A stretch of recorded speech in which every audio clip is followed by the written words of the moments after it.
할렐루야. 우리 옆 사람하고 이렇게 인사할까요? 메리 크리스마스. 아멘. 예. 우리 또 이렇게 우리 서로를 보며 인사했으면 좋겠습니다. 예수님이 내 인생의 최고의 선물입니다. 시작. 예수님이 내 인생의 최고의 선물입니다. 예수님이 당신 인생의 최고의 선물입니다. 한번 합시다. 시작. 예수님이 당신 인생의 최고의 선물입니다. 아멘. 예.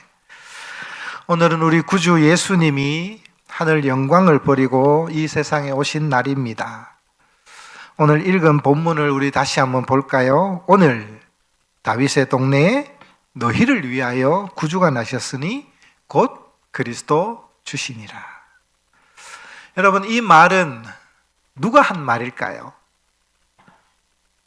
예수님께서 태어나신 그날 밤에 천사가 베들레헴 인근에서 양을 치던 목자들에게 나타나서 했던 말입니다. 오늘 다윗의 동네에 너희를 위하여 구주가 나셨으니 곧 그리스도 주시니라. 예수님의 탄생을 축하하는 우리 그리스도인에게 좀 마음이 불편할 수도 있는데 제가 질문을 하나 드리겠습니다. 여러분, 12월 25일 성경에는 오늘이라고 말했는데 이 날이 정말 예수님이 태어나신 그 날이 맞을까요? 맞겠습니까? 아니겠습니까? 우리는 이 날이 예수님이 태어났다라고 이 날을 지키고 있는데 어떨까요? 예수님께서 이 땅에 태어나셨다는 사실만은 분명합니다. 그 증거는 차고 넘칩니다. 성경에는 하나님의 아들이신 예수님이 왜 이 세상에 오셔야만 했는지 그 이유와 목적에 대해 수없이 밝히고 있습니다. 저와 여러분같이 허물과 죄로 죽을 수밖에 없는 죄인을 구원하는 구원자로 우리 예수님이 이 세상에 오셨습니다. 하지만 예수님이 이 세상에 태어나신 그날이 12월 25일이라고 기록되어 있는 성경은 없습니다. 어디에도 없습니다. 천사가 목자들에게 말한 이때 말만 할 것이 아니라 목자들에게 달력에 동그라미를 탁 쳐서 기록이라도 남겼더라면 오늘날 이런 논란은 없을 텐데 하는 아쉬움이 있습니다. 물론 이 당시에는 오늘날처럼 달력이 흔히 존재하지 않았습니다. 또 초라하고 가난한 목수의 아들로 태어난 이 예수를 이 세상은 아무도 주목하지 않았습니다. 그런데 언제부턴가 예수님이 태어나신 이 날짜에 대해 현대 교회 안에서 논란이 생기기 시작했습니다. 대표적으로 우리 교회 성신교회가 있기 전에 이 교회에 있던 그 교회는요, 성탄절을 지키지 않았습니다. 그 이유가 예수님이 태어나신 날짜가 확실하지 않을 뿐더러 12월 25일은 태양신을 섬기던 날이었다. 우리는 이방 우상을 섬기던 그날을 지키지 않는다. 이런 논리였습니다. 성탄절이 정확하게 언제인지 알 수 없고 변질이 되었기에 우리는 인정할 수 없다라는 것이었습니다.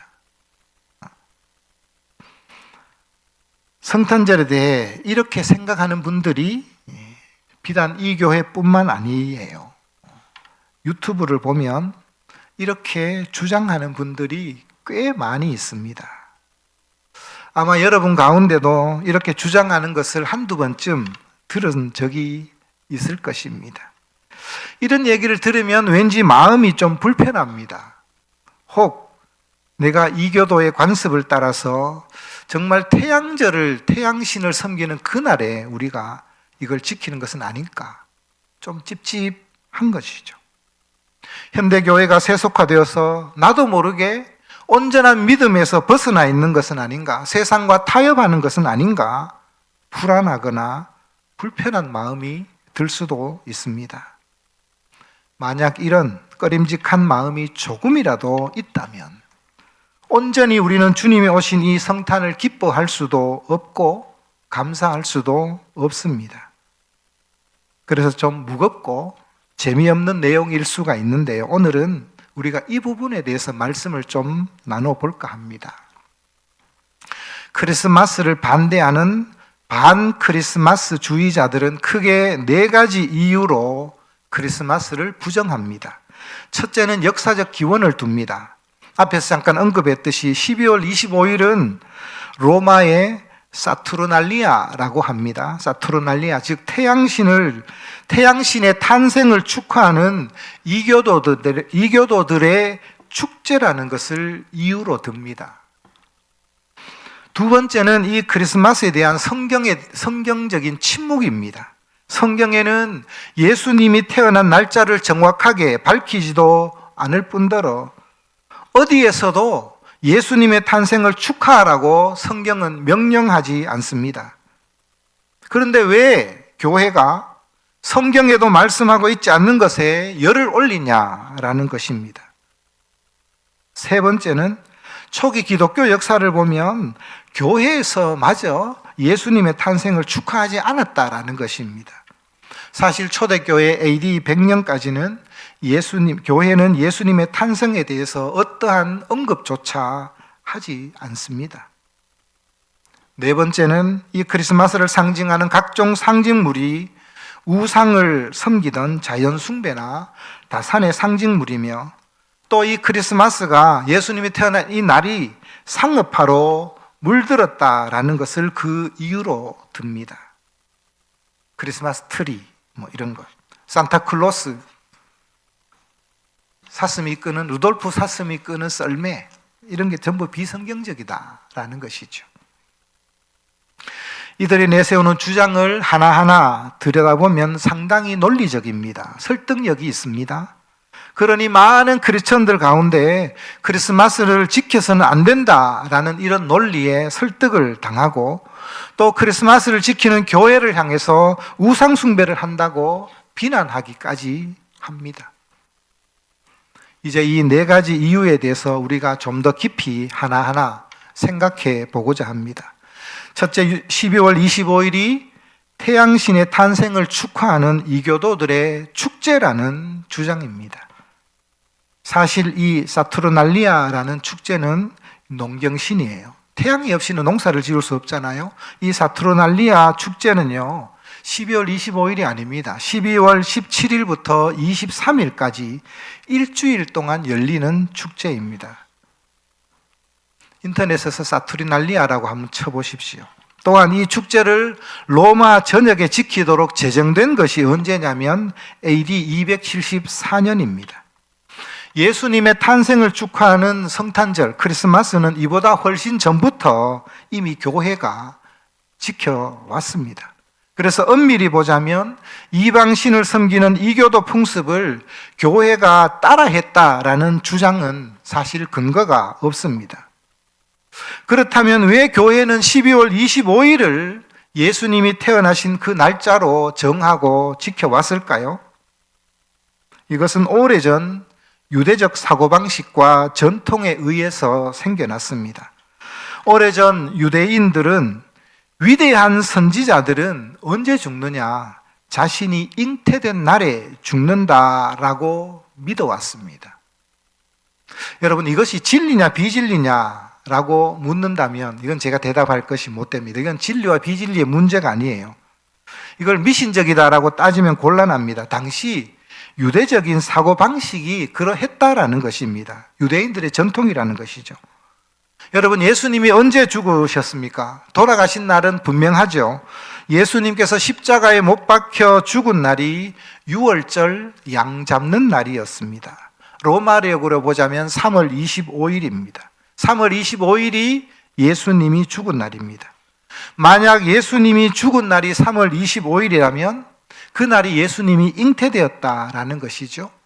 여기서 플러스 9개월, 뱃속에서 아이들이 10달이 있으니까 9개월을 더하면 이 날이 언제냐면 12월 25일이 되는 것입니다.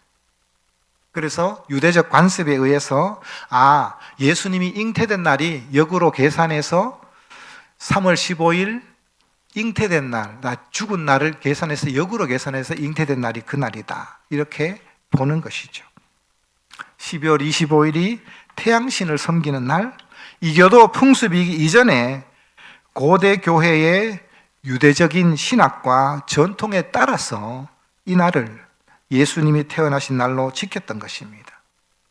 그러므로 이교도 우상을 섬기고 이교 풍습에 동참한다라는 일부 주장에 우리가 흔들릴 필요가 없습니다. 사도 요한은 그의 복음서에서 예수님을 참 빛이다 이렇게 정의합니다. 요한복음 1장 9절에 기록되어 있죠. 우리 같이 한번 읽어볼까요? 시작. 참빛 곧 세상에 와서 각 사람에게 비추는 빛이 있었나니. 예수님이 참빛이래요. 참빛이 이 세상에 와서 각 사람에게 비추는 빛이 있었습니다. 그래서 예수님이 태어나신 그 시각이 한밤중이었습니다. 캄캄한 한밤중에 예수님이 태어나셨습니다. 그래서 이 어두워진 이 세상에 참빛을 비춰주는 것이지요. 여러분, 한 해 가운데 밤의 길이가 가장 긴 날이 언제죠? 동지죠. 12월 22일입니다. 물론 12월 22일과 12월 25일은 한 3일간의 시간적 차이가 있습니다. 똑같은 날은 아니죠. 그러나 이 시기가 어둠이 가장 긴 시점에서 이제는 어둠이 조금씩 물러가고 빛이 밝아오는 것과 같이 낮이 점점 길어지게 되는 것이죠. 이것을 사도 요한이 예수님을 참빛이라고 정의했던 것처럼 복음에 대한 이것은 아주 완벽한 시각적 교육이 될 수 있는 것입니다. 그러므로 이것을 기독교 신앙을 이교도와 혼합된 것이다 이렇게 주장하면 안 됩니다. 이것은 혼합이 아니라 대체입니다. 여러분, 4세기 초에 콘스탄틴 황제가 기독교를 이제는 정식적인 종교로 인정하게 되죠. 공인하게 됩니다. 그러므로 그토록 핍박받았던 교회가 이제는 승리하게 되었습니다. 그전에는 어떻게 했습니까? 수많은 사람들이 이제는 이교도 풍습을 따라가다가 이제는 예수님을 믿고 기독교로 개종하게 됩니다. 이제는 이들의 생활에서도 이교도적인 삶을 청산하고 새로운 삶의 기준을 이들에게 제시할 필요가 있었습니다. 이전에는 이교도적인 휴일을 지켰다면, 이교도적인 달력을 사용했다면, 이교도적인 그런 삶의 기준이 이제는 신앙적으로 새롭게 정립할 필요가 있었습니다. 지금까지 너희들은 물리적인 태양의 신의 탄생을 기념하고 축하했다면, 이제는 의의 태양을 너희에게 소개하겠다. 이제는 그분을 섬기고 그분만을 기념하라 라고 이제는 대체를 선언한 것입니다. 여러분, 구약의 마지막 선지자 말라기는 오실 메시아를 뭐로 말씀하느냐? 공의로운 해다 이렇게 말씀합니다. 의로운 태양이라는 것이죠. 말라기 4장 2절 말씀을 같이 한번 볼까요? 우리 같이 읽어봅시다. 시작. 내 이름을 경외하는 너희에게는 공의로운 해가 떠올라서 치료하는 광선을 비추리니 너희가 나가서 외양간에서 나온 송아지같이 뛰리라. 내 이름을 경외하는 너희에게는 공의로운 해가 이제 떠오를 것이다. 공의로운 해. 의의 태양, 의의 태양이죠. 이 의의 태양이 누굴까요? 바로 예수님이죠. 말라기 4장 마지막은 이제 앞으로 공의로운 해, 이 세상 어두워진 이 세상을 비추는 참 태양, 참 해, 공의로운 해가 이제는 우리에게로 올 것이다. 이렇게 말씀하고 있습니다. 여러분, 그러므로 12월 25일을 지키는 이 성탄절은 이교의 풍습을 따라 변질된 혼합주의가 아닙니다. 참 빛이신 예수, 공의로운 해인 메시아, 사망 권세를 깨뜨리고 부활하신 승리하신 예수로 신앙의 대체를 선언하고 있는 것입니다. 여러분, 우리는 지금 일요일을 주일로 지키고 있습니다. 그렇죠? 한문으로 보면은 주일이라고 하지만 일요일이라고 하죠. 영어는 썬데이라고 합니다. 로마 시대 때 이 일요일은 태양의 신인 아폴로를 의미했습니다. 우리가 일요일을 주일로 지킨다고 해서 이 자리에 나와서 아폴로를 예배하고 아폴로 앞에 엎드려 경배하는 것이 아니지요. 우리는 주님을 예배하고 주님을 찬양하고 주님을 경배하는 것입니다. 크리스마스도 이와 같습니다. 만약 일부의 주장처럼 이 크리스마스가 이교도와 혼합을 초래한 것이 사실이라면 여러분 3세기, 4세기에 활동하던 위대한 종교 지도자들, 교부들이 가만히 있을 리가 없었습니다. 여러분 들어보셨습니까? 터툴리안이나 오리게네스나 아다나시우스나 어거스틴과 같은 이 위대한 교부들은 이교도적인 풍습인 로마의 극장이나 점성술과 같은 이 기독교 교리의 순수성을 오염시킬 수 있는 것들에 대해서는 아주 단호한 태도를 취했습니다. 이들이 쓴 글을 보면 얼마나 격렬하게 반대하고 항의했는지 모릅니다. 만약 크리스마스가 이교도의 풍습이라면 이들이 하나같이 침묵하지는 않았을 것입니다. 그런데 크리스마스 절기에 대해서는 아무런 언급조차 하고 있지 않습니다. 이것은 12월 25일을 성탄절로 지킨다는 것에 전혀 문제가 없다는 것을 반증합니다. 그런데 2000년이 지난 지금 이들 교부들조차 알아채지 못한 음모를 발견했다는 듯이 떠들고 다니는 것은 이건 영적 오만이 아닐 수가 없습니다. 두 번째는 성경 어디에도 예수님의 탄생을 축하하라고 말씀하지 않는다라는 주장이지요.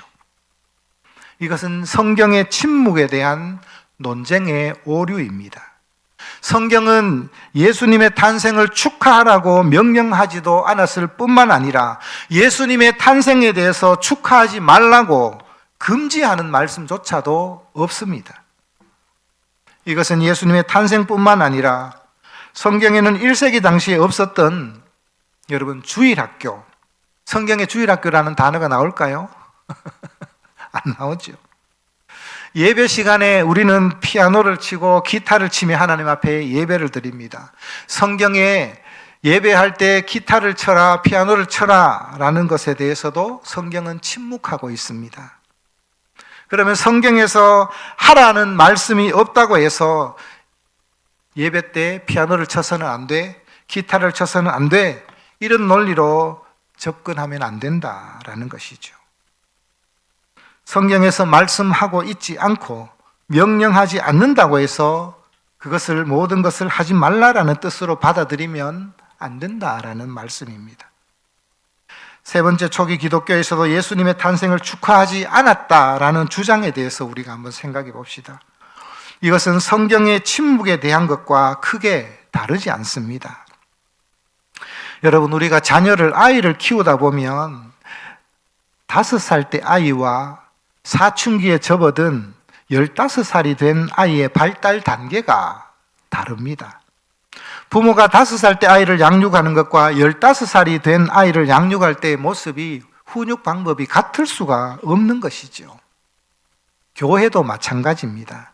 여러분, 1세기 당시에 교회가 안고 있던 고민이나 해결해야 될 첫 번째 문제가 어떤 것이었을까요? 이것은 바로 예수님의 죽음과 부활과 같은 구원의 문제에 집중되어 있습니다. 당시 교회가 도전을 받고 당면에 있는 가장 큰 문제는 뭐냐? 예수님의 성육신 사건이었습니다. 요한서신을 보면 교회는 예수님의 성육신, 육신을 입고 이 땅에 오셨다라는 것을 부인했습니다. 대표적인 것이 영지주의죠. 이런 이단의 집요한 공격을 받고 있었습니다. 이들은 예수님의 성육신을 부인했고 가현설을 주장했습니다. 이때 교회는 이 문제를 해결하는 것이 급선무였습니다. 그렇게 예수님의 탄생을 축하하고 할 여유가 없었던 것이죠. 하지만 교회 내에서 이런 문제가 하나하나 해결되고 또 교회가 신학적으로 정립이 되고 성장하고 성숙하게 됩니다. 그러니 예수님이 육신의 몸을 입고 이 땅에 오신 이 성육신 사건이 얼마나 소중하고 귀한 일인지를 깨닫게 된 것이죠. 그래서 그때부터 이것을 기념하고 감사하며 예배를 드렸던 것입니다. 초기 교회가 성탄절을 축하하고 지키지 않았다고 해서 이것을 부정한다라고 생각해서는 안 되는 것입니다. 마지막으로 크리스마스를 상징하는 상징물들이 우상 숭배에 대해서 비롯되었다는 주장과 상업적으로 오염되었다는 것에 대해서 우리가 생각해 봅시다. 크리스마스를 우리가 상징하는 대표적인 상징물이 여기 있는 크리스마스 트리입니다. 이 크리스마스 트리의 상징물이 우상 숭배에서 비롯되었다라고 주장하는 근거로 이들은 예레미야 10장 3절 말씀을 근거로 듭니다. 우리 같이 한번 볼까요? 예레미야 10장 3절 말씀입니다. 자, 같이 한번 볼까요? 시작. 여러 나라의 풍습은 헛된 것이니 삼림에서 벤 나무요 기술공의 두 손이 도끼로 만든 것이라. 자, 지금이야 이 크리스마스 트리는 만들었어요, 그죠? 만든 거지만 옛날에 저희 어릴 때마다 정말 산에 가서 톱으로 그 나무를 베었습니다. 직접 베어 와가지고 교회에다가 두고 장식을 했습니다. 자, 이것이 헛된 것이래요. 산림에서 벤 나무래요. 기술공의 두 손이 도끼로 만든 것이다, 이렇게 표현을 하고 있습니다. 이것을 근거로 드는 거예요. 그래서 크리스마스 트리는 헛된 풍습에서 비롯되었다, 이렇게 주장을 하는 것이죠. 여러분, 이 3절 말씀 한 말씀만 보면 그럴듯합니다. 여러분, 이 말씀은요, 예레미야 10장 전체 내용의 맥락을 우리가 알아야 되는 거예요. 예레미야 10장의 말씀은 우상을 만드는 전 과정을 상세하게 묘사하고 있는 말씀입니다. 여러분, 이들이 예레미야서에 말하는 이들이 우상을 만드는 목적이 뭘까요? 우상을 만들고 그 나무 신상 앞에 엎드려 복을 달라고 기도합니다. 그리고 그 신상 앞에 제물을 바칩니다. 그렇다면 우리가 이 크리스마스 트리를 만들어 놓고 이 앞에 복을 달라고 절을 합니까? 복을 달라고 빕니까? 아니죠. 아니죠. 저는 이것을 만들면서 예수님을 생각하는 거예요. 예수님이 이 세상에 빛으로 오셨는데, 그죠? 여러분, 나무라고 해서 다 같은 나무가 아닙니다. 예수님의 탄생을 축하하고 기념하고자 그런 의미에서 우리가 트리를 만드는 것이죠. 여러분, 상징이라는 것은 영원히 고정되어 있지 않습니다. 상징은 시대에 따라, 장소에 따라 의미를 달리하지요. 우리가 요한계시록을 살펴보면서 제가 그 말씀을 이미 드린 적이 있습니다. 우리나라는 숫자 가운데 사자를 유독 싫어합니다. 그죠? 왜? 죽을 사자니까. 근데 미국이나 서양으로 가면 사를 싫어할까요? 재수 없는 숫자라고 할까요? 아니죠. 문화가 달리하면 상징은 달라지는 법입니다. 창세기에서 하와를 미혹한 뱀은 저주의 상징입니다. 하지만 출애굽 후 광야 이스라엘 백성에게 뱀은, 모세가 놋뱀을 높이 들었죠. 그 놋뱀은 사람을 살리고 치유하는 도구가 되었습니다. 예수님은 이 놋뱀을 구속의 상징으로 사용하셨습니다. 1세기 당시 십자가는 사람을 처형하는 도구였습니다. 악랄한 고문과 반역의 상징이 십자가였습니다. 하지만 예수님의 이 부활 사건을 통해 이제는 이 십자가는 혐오가 아니죠. 구원의 상징이 되었습니다. 저주의 십자가가 구원의 십자가가 된 것입니다. 전혀 새로운 의미가 된 것입니다. 여러분, 산타클로스도 마찬가지입니다. 산타클로스는 가난한 사람을 돕고 어린아이들에게 관대함을 보여준 4세기의 성 니콜라스라는 실존 인물입니다. 그런데 현대에 와서 이것을 너무 상업적으로 전락시킨 것이 문제이지, 산타클로스 자체가 이것이 잘못되었다라고 비난하면 안 됩니다. 여러분, 우리가 경계해야 할 것은 이 크리스마스나 산타클로스가 상업주의와 소비주의로 흐르는 것을 경계해야 되는 것이죠. 이 자체를 부정해버리면 얻는 득보다 잃어버리는 실이 많은 것입니다. 그래서 우리가 이맘때가 되면 우리가 맛있는 거 먹고 즐기는 것에 우리가 초점을 맞추는 것이 아니라 예수님이 낮고 천한 이 땅에 오셨는데 우리도 우리의 시선이 낮고 천한 그 자리에 옮겨져야 되는 것입니다. 그것이 성탄절의 참된 의미와 목적을 살리는 것이 되겠지요. 여러분, 낮고 천한 자리로 내 자신을 이동시킨다는 거 쉬운 일이 아닙니다. 사람의 본성은, 제가 아내와 얘기하다가 그런 얘기를 했는데요, 사람의 본성은 더 좋은 환경으로 가고 싶은 본성이 있어요. 10평짜리 아파트 살던 사람은 어떻게든 늘려서 20평짜리 아파트에 가고 싶고요, 20평짜리 살던 사람은 30평대로 옮기고 싶은 것이 사람의 본성이에요. 그런데 경제적인 부분이 어려워서 좀 좋은 집에 살다가 줄여서 가면은 얼마나 마음이 아픈지 몰라요. 마음이 괴로운지 몰라요. 제가 그걸 해봤거든요. 해봐서 그 심정을 너무 잘 알아요. 이게 본성이에요. 그런데 예수님은요, 예수님은 30평짜리 살다가 10평짜리 아파트로 줄여서 온 것과는 차원이 다른 겁니다. 차원이 다른 거예요. 하나님의 그 하늘 보좌의 그 영광을 다 버리고 이 땅에 오신 것입니다. 이 땅에 오신 것이죠. 시간과 공간의 제약을 받고 때로는 눈물을 흘리셔야 했고 땀도 흘리셔야 됐고 마음이 괴로워해야 됐고, 그죠? 얼마나 큰 제약이 따르는지 모르죠.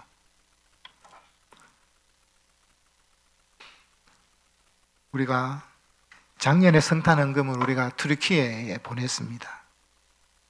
원래 성탄헌금은 저번에 우리 설교해 주신 스리랑카에서 오신 배우석 선교사님 있죠? 그분이 복귀했습니다. 복귀했는데 제가 선교 편지 오는 거를 우리 교회 단톡에도 올려놨는데 보셨을 것입니다. 거기에 태풍이 와가지고요, 스리랑카가 인구가 한 2200만 정도 되는데 100만 명이 넘도록 삶의 터전을 잃어버렸습니다. 600명이 넘도록 죽었습니다. 실종자까지 합하면 훨씬 늘어나겠죠. 그곳에 지금 선교사님이 가셔가지고 그 어려운 환경의 사역을 감당하고 있는 거예요. 그래서 올해는 크리스마스 성탄헌금을 전액을 많지는 않지만 이것을 우리 스리랑카에 보내려고 합니다. 그 낮고 천한 그 자리에 우리의 마음을 담아 보내면 하나님 얼마나 기뻐하시겠어요, 그죠? 여러분, 그렇다고 우리가 크리스마스를 반대하는 반 크리스마스 주의자들의 주장이 잘못되었다라고 무조건 비난해서도 안 됩니다. 여러분, 이것은 이 날짜를 지켜야 한다 혹은 지키지 말아야 한다, 이건 절대적인 진리의 문제가 아닙니다. 로마서 14장 5절 말씀에 이렇게 기록되어 있습니다. 우리 같이 한번 읽어볼까요? 로마서 14장 5절입니다. 시작. 어떤 사람은 이 날을 저날보다 낮게 여기고 어떤 사람은 모든 날을 같게 여기나니 각각 자기 마음으로 확정할지니라. 크리스마스에 대한 날짜를 지키는 것에 대해서, 이 날을 성탄절로 지키는 것에 대해서 우리 생각이 조금씩 다 다를 수가 있습니다. 때로는 이것을 놓고 비난할 수도 있고요, 꼭 지켜야 된다라고 할 수도 있겠죠. 그러나 오늘 사도 바울이 로마서 14장에서 거의 결론 부분이죠, 그죠? 어떤 사람은 이 날을 저날보다 낮게 여기고 어떤 사람은 모든 날을, 야, 그 날이 뭐 특별하나? 똑같은 날이지. 다 하나님이 주신 날 아니야. 이런다는 것이죠. 각각 자기 마음으로 정하면 된다. 이거는 진리의 문제가 아니다. 이렇게 말씀을 하고 있습니다. 자, 그러므로 이것을 대해서 교회 안에서 서로 정죄의 손가락질을 해서는 안 된다라는 것이죠. 이렇게 말한 후에 사도 바울은 14장 8절에서 이렇게 말씀을 합니다. 자, 시작. 우리가 살아도 주를 위하여 살고 죽어도 주를 위하여 죽나니 그러므로 사나 죽으나 우리가 주의 것이로다. 그렇습니다, 여러분. 크리스마스를 지키지 않는 사람도 이 날을 주를 위하여 지키지 않는다면, 나는 정말 예수님을 사랑하기 때문에 이 날을 지키지 않는다라면 그것을 인정해 주고요. 크리스마스를 지키는 사람은 성육신하신 우리 주님께 감사하기 위해서 우리가 이 지킨다면 이건 역시 인정해 줘야 된다라는 것입니다. 여러분, 예수님이 태어나신 이 날이 12월 25일이냐, 이 날이 맞냐 틀리냐, 여기에 포인트를 두면 안 됩니다. 오늘 본문 11절 말씀을 보십시오. 오늘 다윗의 동네에 너희를 위하여 구주가 나셨으니 곧 그리스도 주시니라.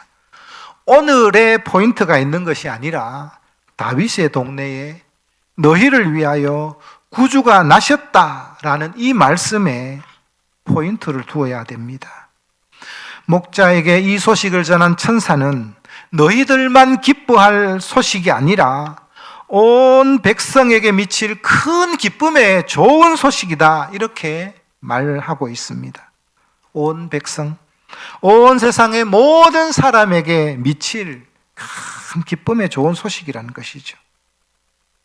하나님의 아들이신 예수님이 저와 여러분, 우리와 같은 죄인을 구원하기 위해 이 땅에 육신을 입고 이 땅에 오셨다라는 이 소식, 이것이 기쁜 소식이요, 이것이 복된 소식입니다.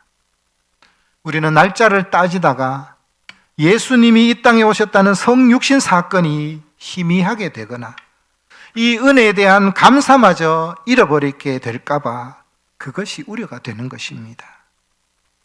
구원자이신 예수님이 이 땅에 오심에 감사하고 구원의 이 기쁨에 우리가 동참하며 이 복된 소식, 이 기쁜 소식을 온 세상 끝까지 전파하는 그런 저와 여러분, 우리 성신교회가 되기를 주님의 이름으로 축복합니다.